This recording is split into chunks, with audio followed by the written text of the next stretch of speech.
Hey, it's Wei Wei, and today at 2 AM Australian Eastern Standard Time, I woke up to watch the Nvidia unveiling of the new RTX graphics card lineup. So for a 2-hour presentation, pretty much the last 30 minutes was dedicated to the unveiling, and with these extra performance upgrades to the graphics cards, pretty much the terms Turing architecture, AI, and ray tracing were thrown in as key elements to the next generations of graphics cards and their reveal.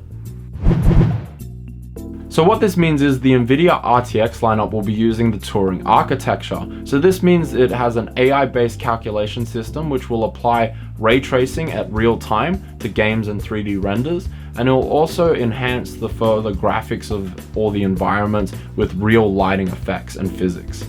The RTX lineup is shown to have the RTX 2070, 2080, and 2080 Ti models. All of these cards having both standard base models and Founders Editions. For the base model 2070, we have a 1620 MHz boost clock, which is 63 MHz slower than the 1070 Pascal edition, but the Founders Edition 2070 has a 1710 MHz overclock, with both versions of the 2070 sporting frame buffers of 8GB of DDR6 memory. We also have a memory speed of 14 gigabits per second, with a price tag starting from $599 US.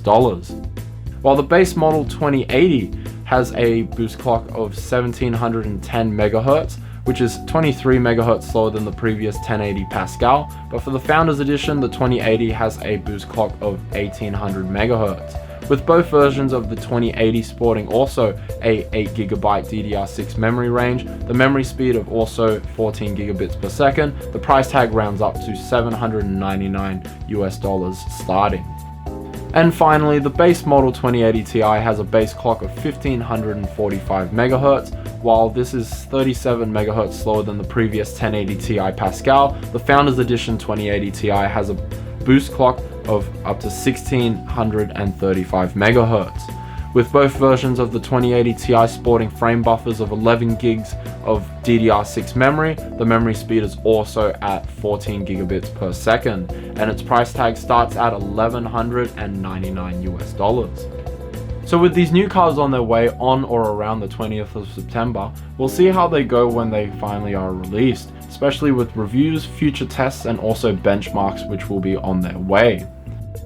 Hey guys, I hope you enjoyed that video, and if you did, make sure you hit that like and subscribe button below. Also remember to hit that bell notification icon so you stay updated with all my releases. And also, if you want to check out my previous video on the Mavic 2 Pro and all the news circling around it, make sure you check that out. And also, if you want to read up more on the Nvidia RTX lineup, there will be a link in the video description below. Otherwise, take care, and I'll see you in the next video.